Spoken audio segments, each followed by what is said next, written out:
My name is Blake Goforth. I'm the Career Services Coordinator at Shawnee Community College. I'm here at BFW Marcum with Josh Alstat and Luke Falgout.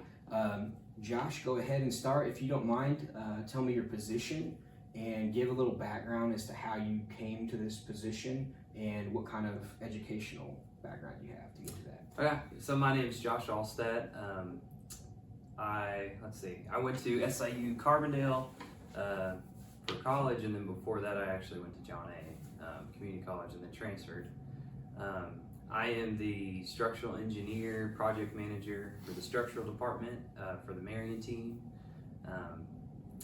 As far as when I first joined BFW, my senior year of SIU, I actually did a co-op internship, and I really liked it, and I've been with BFW Marcum ever since. 10 years, and I see 10 years, yeah. Achievement. Congratulations. That's not counting the internship. Okay, 11. If I had the internship, be 11. But so yeah, I got my bachelor's at SIU, and then after that, one cool thing about engineering is you don't necessarily have to go get your master's. Definitely, I mean, a good thing to go get it. But for engineering, getting licensed is the big push. So I got my professional engineering license, and then in Illinois, you have to get, for structural engineers, you have to get an additional license called the SE license. So I'm licensed in Illinois, Kentucky, Missouri. I'm in the process of getting licensed in Tennessee and Indiana as well. But, okay, so that opens you up to work on jobs within those states then? Okay. So our main, we have multiple branches. I can't remember how many, but it's several, more than 10. But our biggest branch is in Paducah. So a lot of the clientele that we have, we've got good relationships with a lot of Kentucky clients. So a lot of our work comes from Kentucky. Not that we don't have a lot in Illinois, but we definitely have more in Kentucky. So there was a big focus when I first got out of school to get that Kentucky license so that we could work on those projects with those clients. Awesome. We have a alum of Shawnee Community College. Tell us where you're currently going to school and then what you're doing here at the company and what the goals are. Sure. Yeah, so I've been at SIU. This is my second year there. I started my second year this fall. And I'm going to get my bachelor's in civil engineering. And so I've been working on that. But even before, the summer before I started at SIU is when I started coming here. And Josh offered me an internship at BFW Marcum, and I was like, let's go. It sounds great. And he's been working with me super closely, developing me as an engineer, and in the field of engineering, he's been teaching me a bunch of stuff concerning the field. And yeah, he's been even preparing me for school, so that's been a big thing, is working through these things in school, but realizing that this is just, the school is just a stepping stone to all the things he was talking about as far as the exams and getting licensed. And so my goal now is kind of just step by step, going through school, and then the hope is when I graduate, either the following year after I graduate or maybe even my senior year, I'll have the opportunity to take what's called the FE, and that'll kind of be the first step for me as it pertains to my career as an engineer. And sort of that's the building block to get those licenses that Josh has now. So. Now, are you currently in or going to be potentially in the co-op like Josh was, or is this he is right now? You're currently, so you had an internship beforehand and that rolled into a co-op? Mm-hmm. Okay, and so does the co-op, does that mean that once you graduate and get licensed that you would work here, or is that? The co-op's more like you get to continue working with the company while you're in school. Okay. So you get the benefit of learning things 24/7 and just not in the classroom, getting that real world experience. One thing that I that our transportation department did really well was they got a lot of interns early, so like probably like going into their junior year, and then that gave them the opportunity to work with us for 2 years, and then I think a majority of the people ended up staying on with BFW Marcum because they've got 2 years experience continually working with us, and it was a nice transition. We could teach them during school, and it also helped them with their school classes. Like, hey, I've seen this before. I Yeah. know this. Yeah. So you're getting a theory and a practical. That's really like when I didn't see it a whole bunch early on at SAU, but especially this semester when, you know, I really got into these classes, these engineering classes, you know, the major classes really. I mean, I've seen majority of every class that I have, there's some subject, some topic within that class that I've already seen before. And so it really just, having an internship and all of that really can prepare you. So it's not just helping you in, you know, hopefully your further career, but it's helping you in school because you're already seeing a lot of the stuff, being exposed to it. Or, hey, we talked about this in school. I didn't really understand it. What exactly does this mean? Again, both the practical and the theoretical at the same time. So that's awesome. Back to Josh. So what's the difference between a structural engineer and a civil engineer? Okay. And then tell us which one you are. Okay. And then what you, I know it can be different, but what you kind of do on the daily. Okay. What a engineer would So do. civil engineer is like the group. Okay. So more broad. yeah, it's broad. Civil engineering is broken up into, I believe, 4 types. So you've got structural, transportation, geotechnical, environmental, and then there's like site and survey, land, and like site development. Okay. So whenever you go through school, you get to learn all. Is that 5? I think it was 5, 4 or 5. Okay. And then at the end of your educational time, you take that FE. You're tested over everything you've learned in all 5 disciplines. Okay. And then once you want to get licensed for a specific type, they have specific tests for those. Okay. So like for me, I wanted to do structural, so I took the structural PE test. And then in Illinois, again, you have to take an extra test, and for that you get the structural engineering exam, the SE test. So okay. you have to, that's an Illinois specific requirement. So the civil is the broad, and Civil's the structural is it's the like a narrow, range, yeah. like the specialization. So Yep. every structural is a civil, Yes. but not every civil is a structural. Correct. Yeah. Okay. Yep. Okay. So as far as structural engineers, what they do, there's 2 types of structural engineers. You can design bridges Okay. or buildings. So I specialize in buildings, and then sometimes we get industrial projects where it's not really a building, but it's not a bridge. It's just kind of like a structure that needs to support things like a pipe rack or something. Okay. We do a little bit of industrial, but mostly buildings. So any project we get, there's multiple consultants on there, multiple engineers, architects are on there. As far as my role in the project, it's basically to make sure whatever vision the client and the architect have for how the building's gonna look, I need to make sure it can stand up and not fall down, and be able to support the vertical loads for people, roof loads, things, snow, ice, things like that. And then in addition to those vertical loads, you have wind and seismic considerations. Those are the horizontal loads, and we need to make sure that we can adequately support those and make sure the building stands up. Okay. In this area, southern Illinois, and then western Kentucky, we're in a high seismic zone because of the New Madrid Fault. So we, a lot of our projects, we have to do special seismic design requirements. They have special tests they have to do and inspections. There's a lot more involved in those designs than something like in Chicago where they don't have high seismic. They have, you know, wind usually controls and snow.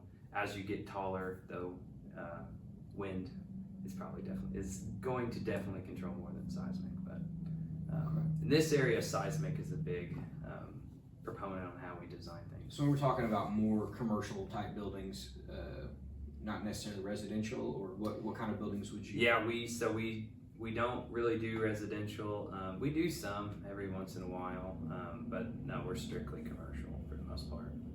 Not around here, but I mean skyscrapers and things like that, or so just I do low structures? rise, so probably like 5 to 6 stories maximum, and then yeah, I think the tallest building I've designed is like 5 stories.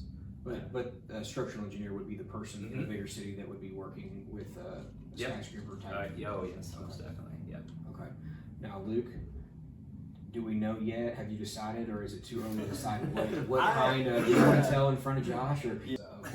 So we're getting the live reaction. No, my plan, in all honesty, I wasn't quite sure what I was going to do when I started here. I knew that there was a great opportunity to have an internship, and I was like, well, let's see how this goes. But as I started here, obviously Josh is structural, but I just started to see all the different fields kind of play out, because BFW Marcum has pretty much all kinds of engineering. They might be missing, Josh, you can correct me. We have every type. We are a one-stop shop. We Civil- have civil everything engineering, right? for civil, mechanical, electrical. Oh, The okay. only thing we don't do is we're not architects, but Okay. we have everything. So I pretty much gotten to see in some way kind of every, not just civil, not just the branches of civil, but even beyond that. Not in a whole lot of detail, but enough to where I kind of had an idea of the direction I wanted to go. And if you want someone to sell you on structural engineering, Josh is the guy. I'll sell you, but I'll also warn you. Yeah. Well, that's good, because Yeah. hold that thought, because we're Yeah. gonna ask that instead of. Yeah, so I like the appeal of structural. What about it? What do you specifically like? I think being able to look at a finished product and see it stand up, and I know it's gonna stay standard. yeah, right. But there is something about buildings in particular that I think for me, just for me, there really is a sense of accomplishment that I didn't find in the other fields, and it's I've worked on more residential stuff, kind of on the ground level, like in the field already, and so there was a familiarity that I had as well with structures. So. I mean, even though you don't necessarily work on residential, I mean, I'm sure that the principles you can carry over, and if you're working on residential or building a house or something like that, you would know this is a low grade wall, this is not, I can do this. Stuff. So again, we talk about a lot of times, getting a degree or getting a training or a certification, and how, not just the job that you can get with that, but you could get a lot of other, jobs with the information that you've attained. So you said earlier, that you'll sell it on it, or sell someone on it, but there are also some warnings. So that's one of the things that we try to share with people. Hey, you think that you know what someone does, some position, but there's always things behind the scenes that people don't get to see. What are some of the things behind that maybe people don't know, or maybe are not the funnest things? Well, the biggest thing is if you want to go as far as you can in your career, licensing is so important. But with that, you have to take tests after school. So yeah, like when I got out of school, I'm like, okay, it's time to work. I'm done. No more tests. No more studying. No more late nights. I work, go home. That's not the case. So yeah, if you want to be a structural engineer, like I said, PE if you want to practice in other states, but in Illinois you have to take the SE. So the SE is, let's see, before you even take the PE or the SE, you have to pass the FE right after school. So that will be his first test. That is an 8-hour test. Once you pass that, then you can go to the next step. The PE test is another 8-hour test. The SE test is a 32-hour test. Yeah, they just changed. It's all online now. Whenever I took it, it was handwritten. You went to Chicago to take it. They offered it twice a year. I believe now they offer it a bit more, but And this is to get licensed. This is actually just to get do it. licensed, So you yeah. can graduate with the degree, but until you get that license, are you able to do anything? You can, so you'll work under somebody Okay. doing the designs, but you'll have to have somebody Sign review what you've done and stamp. You're basically getting the license so you can stamp the drawings. Okay. So yeah, that's probably deterrent number one. Okay. Deterrent number two is just sometimes we work with clients that they need things ASAP, and it's fast paced, especially in the private sector. If you're in the state department or something, usually it's a little bit more drawn out. But with the private sector, a lot of the projects you've got a whole building. Like just for example, we did like a $20 million project. It had to be done in like 3 to 4 months. That's pretty tight. But yeah, anyway, so sometimes you got to work long hours. I've worked 80-hour weeks, just Because you got to get whatever. gotta get it done. And when I had kids too, and I remember my kids being little, and they'd wake me up in the middle of the night, and they'd go back to bed, and I'm like, well, I'm awake. Might as well get some work done. So I'd be working, and then it's funny. I remember doing these drawings like way early in the morning, and then came time for the project to like bid, and it was over budget. So they ended up cutting all these parts and designs that I did. So I'm just deleting all these drawings and designs, and it's like hours and late nights, and yeah. But as far, and then another thing too is one part of your job is after you design the building, you do the drawings, and you send the drawings to the contractor. You'll get shop drawings. So if you design a steel building, they'll have a steel fabricator, and they'll fabricate every piece of steel, every connection. You have to check that, and those are checking all those drawings. It's like a 1,000-page document. You gotta come It's through. a lot of reading and A lot of review, yeah. Those are probably my least shop favorite drawings. part. Okay. Is there continuing yet that you have to continue to go through those tests? I believe it's 40 hours every 2 years for And each then you got to license. keep those licenses up and pay to keep those licenses Yeah. up. And then I guess too, just the responsibility. There was a whenever we were in school, they talked about there's a Hyatt. I think it was in California, but sometimes engineers, we delegate like designs to other firms. For instance, we have a steel building. There's several just very simple connections that are just gravity connections.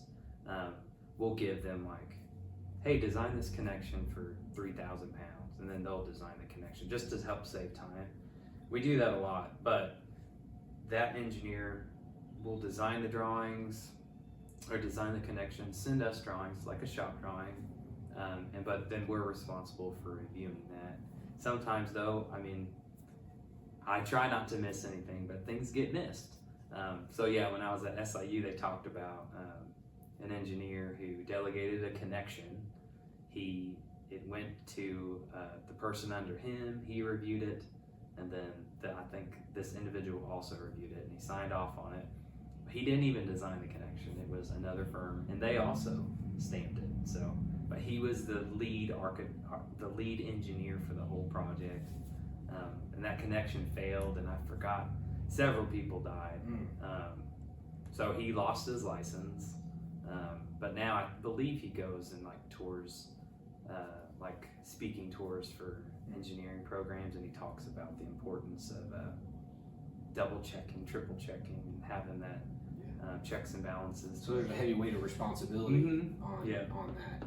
So we talked about, the difference that you're not architects. How does that work? So now everything is very three-dimensional. So like we have software that as you draw members, it actually creates a 3D model. Okay. So So this is on a computer. It's on a computer. So it's like CAD or something like that? yeah, so CAD was that was the standard maybe like 15 or 20 years ago. That was like groundbreaking, no more hand drawings. Then now we have Revit, that's what we use. It's three-dimensional software, and a lot of architects use that as well.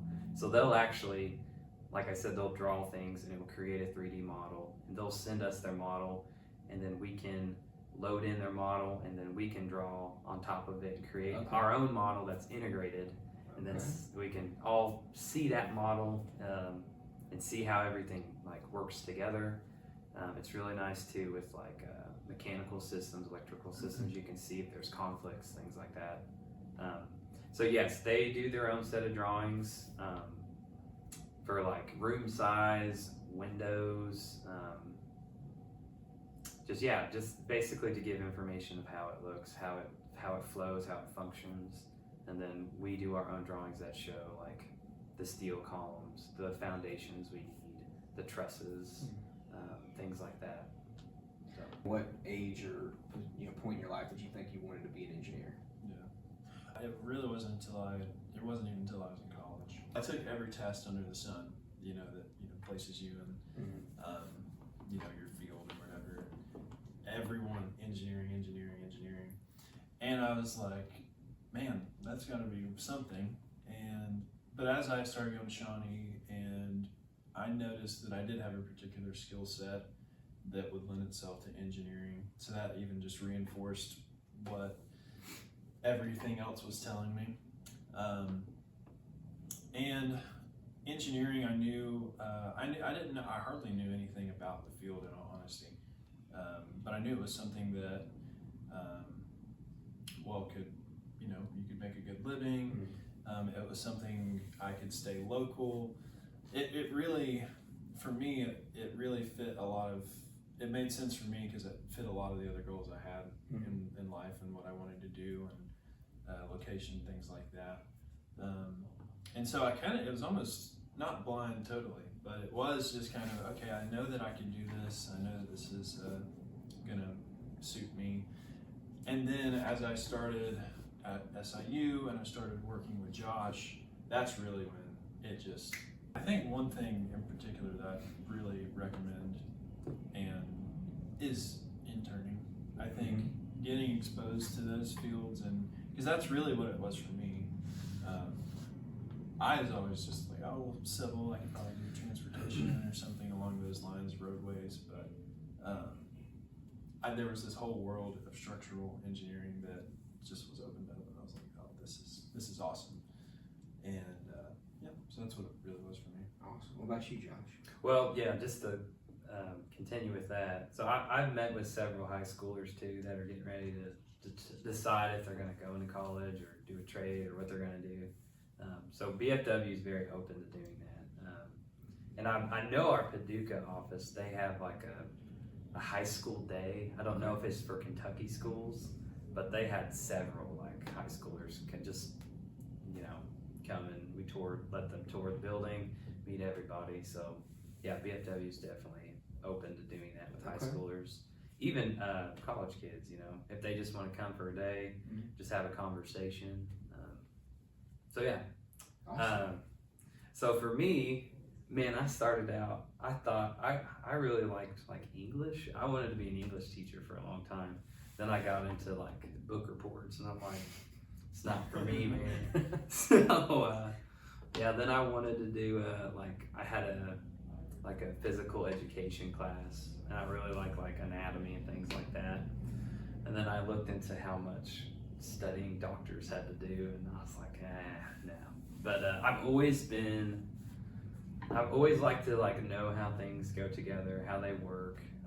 I've always been really good at problem solving, things like that. Always liked Legos, building things.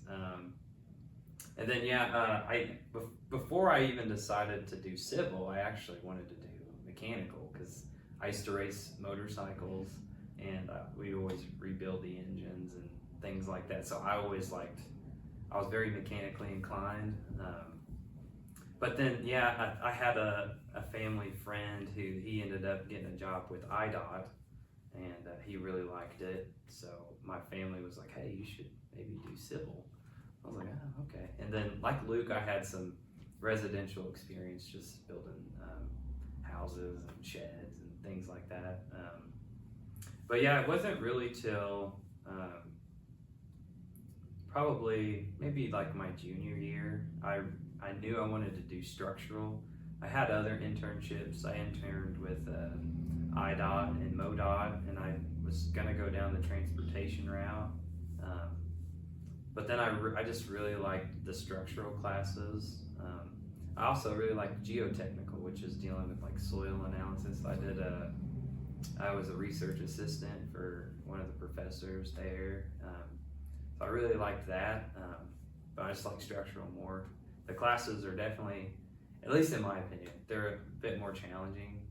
There's more you gotta know, there's more testing after school, but I like a good challenge, and I knew the work was gonna be really rewarding, not only for me, but just like seeing, you have a huge impact on community. A lot of the buildings around here, I can drive by and be like, I was a part of that, I designed that.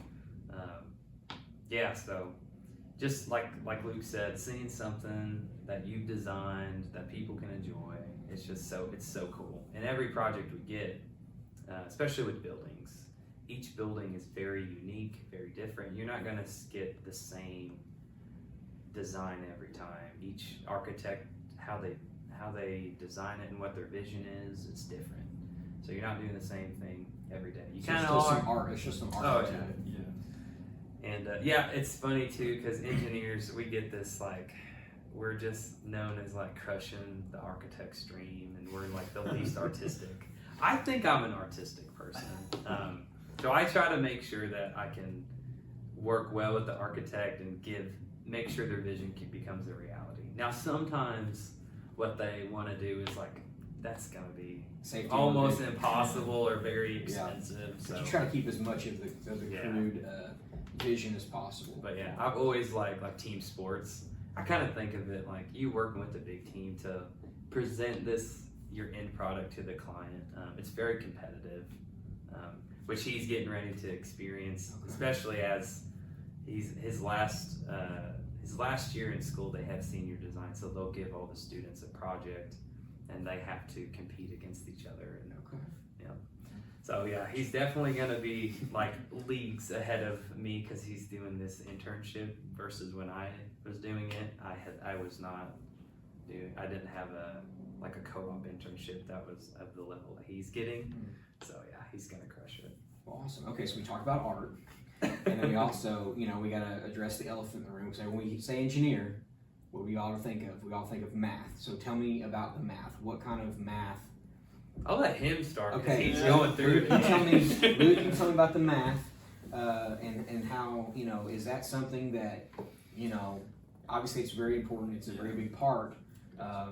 Obviously in school, they probably are having you do things that you may or may not do practically in the actual work, but just so that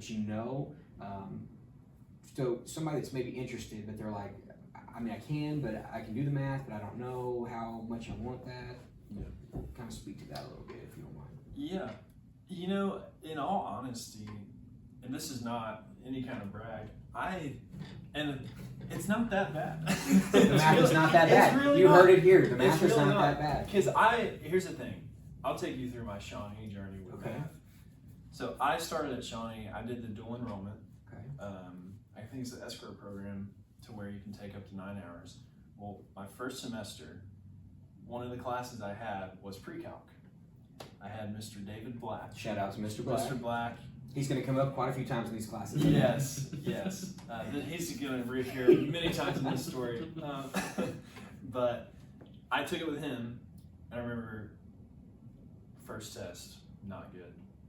And it was kind of this moment where I was like, oh boy, you might have been on the wrong, you might be on the wrong train. In any case, I started working, that was like the first real challenge I had, and it was pre-calc.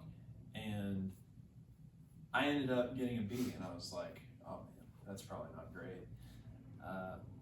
But next one, I was, calculus, this is the big one. This is the one that everybody talks about. And I got into that, and it was me and I think 3 other guys and Mr. Black. And when I was in the classroom with him, with Mr. Black, working with him super closely, it just all started to click. And and I made all good grades there, and when I got to SIU. So I took pre-calc, Calc 1, Calc 2, and 3, all with Mr. Black. At Shawnee. At Shawnee. I don't know if you guys are still doing that, but it was really worth it to prepare me for the kind of math that I would see at SIU. That's what I noticed the most, is seeing how all of that just moved flawlessly to a university like SIU. And so you go through all those classes, and then you see the next big one, which is DiffEQ, which was a nightmare for me. I did not like DiffEQ.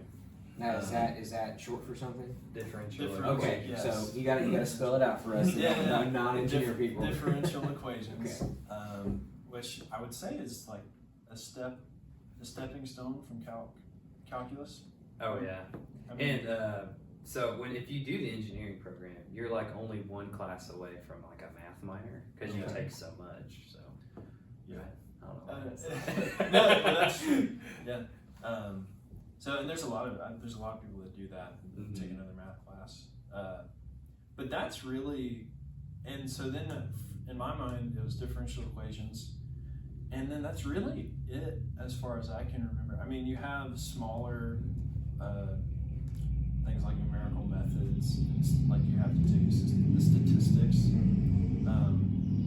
but really once you get those, you're kind of home free when it comes to math. And as far as that relates to your schooling later on and even the job, a lot of it, understanding it really does help. Like, it can seem like, yeah, this is so disconnected, but I think it really does give you an understanding of of what you're doing on the job. Because, I mean, you know, they have a lot of shorthand stuff. They've already derived like formulas or equations for you.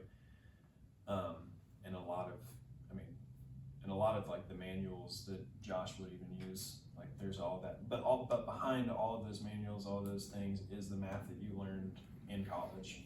So you're kind of learning the short or the longhand in college, and then maybe like you're getting to use shorthand or like a calculator in the job. Is that accurate? You don't. I mean, we do hand calcs, but it's mostly software. Yeah. But one thing I've noticed is having that understanding really does help, because you might look at something on a report, like a software report of like a member that you've designed, and understanding how like a load maybe gets distributed, is like, knowing that stuff is really where it comes into play, because you have to know the math to how you got there, if that makes sense. But anyway, that's kind of Anything to add? My journey was very similar to his. So I too had pre-calc at John A, and I got I think like a C on my first test, and I was like, what am I was same thing. I was like, but that was just a pride thing. I just didn't study. I thought I knew it all. But I before I transferred to SIU, I took pre-calc, Calc 1, 2, 3, and I got to take DiffEQ before I went over to SIU. And like he said, does definitely being in smaller class size, that's not like a huge lecture hall, so helpful. And then it sounds like his teacher was very like just like excited about the subject. My math teachers were the same way, so it wasn't just like monotone learning. It was very exciting, and they applied it to real life situations. I think the biggest thing that taking all those math classes, because like we don't, like I'm not doing like differential equations. I don't even think I'm doing like Calc 1. I think those classes are just to teach you. One is just like now we do have long equations with multiple like rules and exponents and so like knowing how to like type that all out and get the correct answer, and to use formulas, just to solve a formula and put in everything. That's important. But I think the biggest thing it taught me was just if you have a problem here, you're trying to get from A to B, how do you get there? You have to use all this information. That's what those math classes at least taught me. Using the information you have available to get the answer. But yeah. But yeah, you're not. I think you're not doing differential equations. He's been going through the class, and I was like, I'm just gonna get I thought I needed these textbooks, so I actually bought them. So I still have them, and I opened one up, and I'm like, there's no way I can solve that anymore. But yeah, now we do hand calcs, and then when you take the test, like your licensing exam, you have a calculator, and you have to hand calc out stuff. You can't use software. But in your everyday design, we utilize software a lot. But I mean, we do both. And sometimes with that software, it can make mistakes if you don't know how to use it correctly. So you have to have an idea of what values you should get, what kind of results you should get, instead of just taking the software at face value. You have to have some sort of judgment and just kind of know what to expect.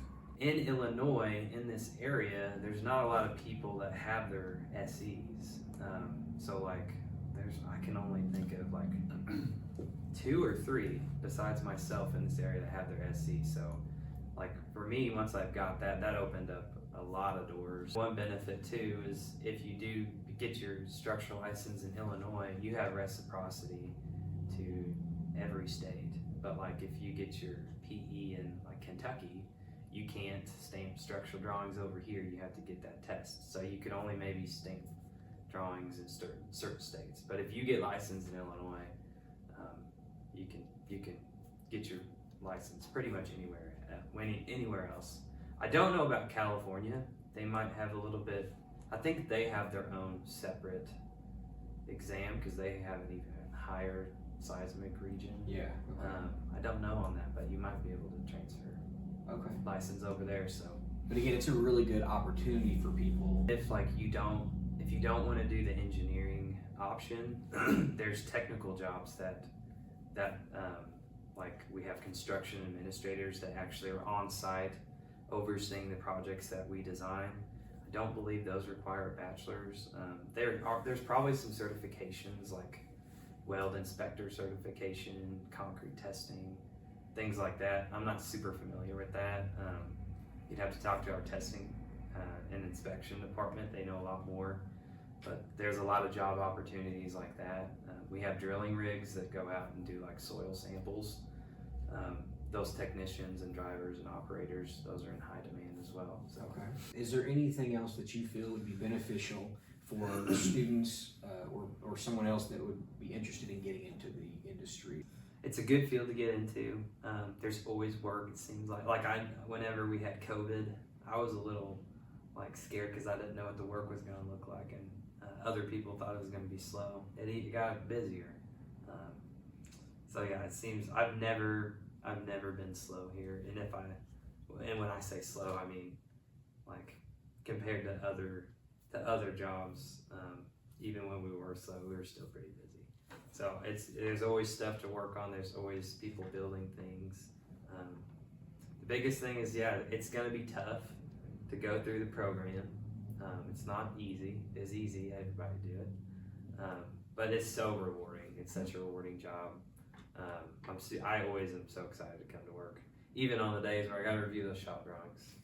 That's thousands of pages. I'm still excited, and we've got a good group of individuals that work with us. So yeah, we've got a good camaraderie. Every month we do disc golf and things like that, pickleball. Yeah, engineering, it's really hard, but there is a lot of payoff, I think. Mm-hmm. I think that's what I've realized is, it's just, basic principle, you put the work in, you'll get more out. And so that's exactly what I've noticed in this field. And so don't be scared. If you can get through the college, then the test, then it's a little bit easier. You earn the ability to work as an engineer. Is that what I'm kind of hearing? Yeah. What is your favorite structure or building? Favorite buildings that I've designed. The biggest one, my first big project I did by myself was Paducah Innovation Center there by the high school. It has like really cool exposed columns and a grand staircase. And it was all like steel structure. I was pretty proud of that. So that's the favorite one that I've designed. I definitely have others that are being built right now. Like I just did the MSU nursing facility. They're building that. Okay. I saw that a couple weeks ago. We had a leadership conference, so I got to see that, and it's nearing completion. But yeah, you always think you have a favorite, and then you get another cool one, and they start to build it, and you're like, all right, this is my new favorite. Well, that keeps the job fresh. Keeps the job fresh. As far as like coolest buildings, there's one in Chicago. My father-in-law actually worked on it, but there was basically it starts very narrow. It looks like, you think of like a tree and a beaver like chewing on the bottom, and it gets really. That's literally what the building looks like. If they had this like a certain square footage, and then as they go up, it gets wide. The engineer behind that, props, because that's a hard building. But my father-in-law was on that one, and he I think he did a lot of concrete pours and stuff. But that's definitely one of the coolest buildings that I've seen. Okay. Luke, you got a favorite building yet? There really isn't one that comes to mind, in all honesty. There's been some that we've worked on that I think are pretty cool. We've worked on a building at SIU, which for me is like, that's my backyard, which is pretty cool to see, to be able to work with the project that closely and know that, this is literally, I sitting in class, I'm like, I did that. Yeah, well, it's gonna be right over there, so that's another example of kind of the reward that I get. All right, well, thank you very much. We appreciate the time that you've taken. If you have any questions about engineering, I'm sure that these gentlemen would be happy to answer them. Contact me. You can email me at blakeg@shawneecc.edu, or you can give me a phone call at 618-634-3337, and I can get those questions to them. Thank you very much, guys. I appreciate it. Thank you.